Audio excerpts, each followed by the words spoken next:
bienvenidos a Plan Eternal, clase de superhéroe, parte 2. Muy bien, ¿en qué nos quedamos la clase pasada? Que yo ni me acuerdo. Olvídenlo. Muy bien. La era dorada de los superhéroes es una época bastante interesante, así que vamos a analizarla no cada año, pero sí analizaremos cómo fue de que los superhéroes se volvieron tan populares, ¿ok? Vamos a analizar los grandes conceptos que trae esto y el contexto social sobre el cual se desarrollan estos personajes, porque hay un fuerte contexto social que se verá reflejado en los cómics, ya que fueron utilizados como propaganda, pero de eso hablaremos más adelante, así que empecemos por el principio. 1939. Es un año importante para los cómics por varias razones. La número uno es de que es en este punto donde perdón, aparece por primera vez Superman. Superman es un personaje que a mí la verdad me encanta, es un gran personaje. Y así que comencemos. Superman comienza en 1939 como una marca, bueno, como un superhéroe que se nos presenta por primera vez. La verdad, muy buen superhéroe, para qué mentir. Un muy buen personaje. Pero a ver, 1939, anoten 1939, se crea... Perdón, que va a llegar la comida. Comienza el personaje de Superman a aparecer en los cómics, se vuelve, digamos, famoso, y llega a tener su propio programa de radio, por allá de los 50 creo, pero nos concentraremos en una estética de tiempo, bueno, en un periodo de tiempo de 1939 a 1945. Entonces, continuamos. 1940. Aquí pasa algo curioso. Espera, después de que Superman llega, varios superhéroes más se van creando, ¿ok? Y aquí llegará lo interesante. Para empezar, ¿por qué se popularizaron? O sea, ¿qué es lo que atrajo al público infantil a consumir estos cómics? ¿Qué es lo que ocurrió? Pues acá en México teníamos tiras cómicas. Allá creo que también tenían tiras cómicas. Pero aquí viene la diferencia de que los cómics eran baratos en producir. Eran muy baratos, costaban centavos, eran un medio barato de entretenimiento.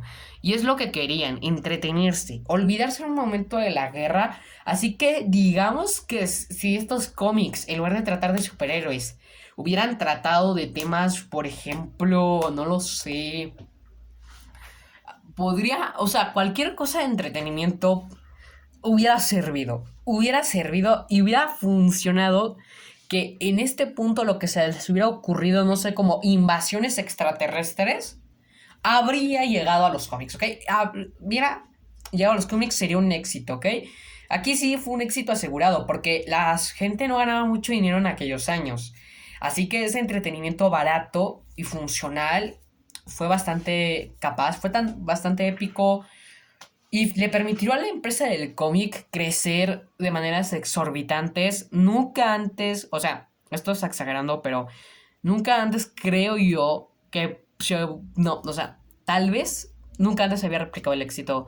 O la fórmula fue tan específica. Esta es la fórmula, ¿ok? Anoten. Fórmula: guerra más superhéroes más cómics igual a éxito. Porque fue un exitazo los cómics, a todo el mundo le gustaban. Bueno, no a todo el mundo, pero a todos los niños les gustaban por la mayoría. Y era un éxito, la verdad. Fue un gran éxito los cómics. Y 1900... Y aquí ocurre algo. Un transcurso de tiempo bastante largo es lo siguiente. En el transcurso de tiempo que comienzan los cómics y termina la Segunda Guerra Mundial, los cómics se tornan más políticos y se preguntarán, pero, o sea, si eran una distracción de la guerra, ¿por qué tornarse políticos? Pues, porque empezó la guerra. O sea, la guerra se había convertido en un gran problema y necesitaban propaganda y la encontraron en los cómics. Había personajes como Wonder Woman o el Capitán América que portaban la bandera de Estados Unidos en sus trajes. Así que de ahí era una gran marcha política. De todas maneras, las historias nunca se acercaron tanto. Y entonces durante esta etapa, los cómics se vuelven propaganda política. Así que esto surgirá, de esto tendrá una gran importancia. Así que a los cómics volverse propaganda política es cuando vemos, pues, en el centro muchísimos personajes. También aquí surge el primer equipo de superhéroes, que es la JLA, o la Sociedad de la Justicia de América. Este equipo de superhéroes comenzó siendo algo así como una serie de cómics antológicos en donde cada personaje platicaba una de sus misiones hasta que tuvieron su propia misión unidos y ya de ahí se siguieron con este estilo, que fue bastante lucrativo. Creo que después tuvieron los Invasores, que era un equipo liderado por el Capitán América, conformado por Namor, la Antorcha Humana y otra gran variedad de superhéroes de Marvel, que pues hacían misiones del gobierno. Así que de esto trataba. Esto fue la época dorada de los cómics. Fue una época bastante política y su éxito tuvo que ver muchísimo con el contexto social en el que se vio embarcada, porque la guerra, digamos que fue el impulsante. Sin la guerra, yo no creo que los cómics hubieran tenido el mismo éxito. O sea, sí podrían haber sido llegados a ser exitosos, pero no en el tiempo en que lo fueron. Porque el primer superhéroe fue en 1939 y de ahí fue un gran éxito. Yo creo que habría tomado por lo menos 5 años para que lograran tener un fandom ya respetable de al menos 1000 personas. Sin eso, no creo que hubiera tenido el mismo éxito. Bueno, no 1000 personas, pero más personas que 1000, seguro. Para hacer un fandom respetable. Y ya tal vez habrían tenido, pues seguramente, mejores aceptaciones. Siento que sin la guerra, los cómics no serían como los conocemos hoy en día. No tendríamos personajes como el Capitán América. No tendríamos personajes como el Capitán América. Y tampoco, tal vez Wonder Woman sí, pero seguramente su historia de origen será muy cambiada y su traje sería muy diferente. Así que, en efecto, los cómics durante la Segunda Guerra Mundial fue un evento crucial para su éxito. Ahora llegamos al final. 1945. Es el año en donde cae la bomba atómica.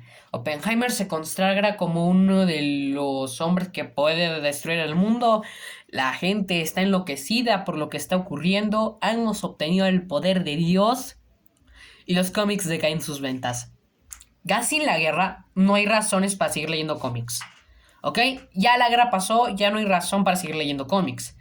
Y el público adolescente, que es el que va a entrar en esta etapa, ya no desea leer cómics de superhéroes, sino cómics de romance y terror. Cosas que no estaban consideradas para niños. O sea, no estaban consideradas para niños, pero era el interés. Así que muchas compañías tuvieron que cambiar su manera de escribir cómics. O sea, cambiaron los superhéroes por terror o romance.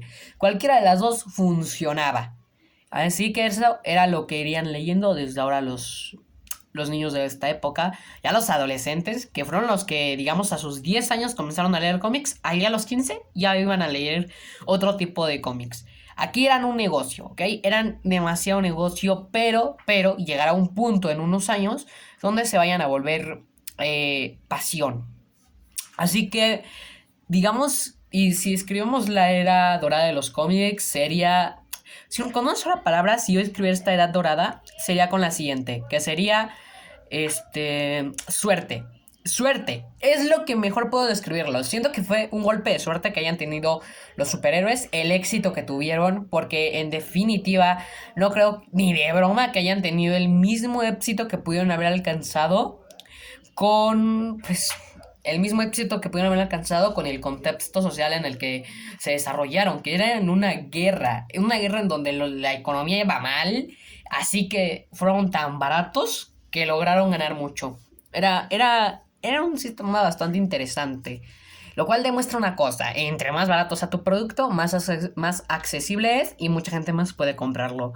Por lo tanto, ganas más dinero. Así que, en mi opinión, los cómics son un precedente de negocios que debería tomarse en cuenta las compañías actualmente para hacer las películas. Y obviamente una película no va a costar 5 centavos, eso es imposible, pero sí podrían rebajar muchísimo más el presupuesto para los efectos especiales y valerse de efectos prácticos que de todas maneras se ven mejores, en mi opinión, y que podrían mejorar muchísimo más la inversión de las películas, porque al tener efectos prácticos que son, digamos, más baratos, pueden invierten menos dinero y ganan más dinero, o pueden ganar más dinero, o el margen de riesgo es menor, porque si tú inviertes en una película $1,000, la ganancia tendría que ser de $3,000. Y en cambio, si inviertes 100, la ganancia tiene que ser de 300. Por lo tanto, si las compañías rebajan el presupuesto de las películas, tienen un menor número de dinero que conseguir. Y si le invierten más al guión, pueden conseguir este dinero de manera sencilla, fácil. Así que, pues, al fin y al cabo, yo creo que esto es lo que deben hacer las compañías. La era dorada de los superhéroes será una era que todos sabremos que fue un golpe de suerte y que sin ello no estaríamos hoy aquí. Esto ha sido todo por hoy. Esto ha sido Plan Eternal, clase de superhéroes, capítulo 2. Si te ha gustado el video, déjale like, suscríbete y espero que te haya gustado y que hayas aprendido más sobre los superhéroes en esta clase. Si no viste la clase anterior, vela, explicamos qué son las eras de los superhéroes. Así que, sin más que decir, adiós.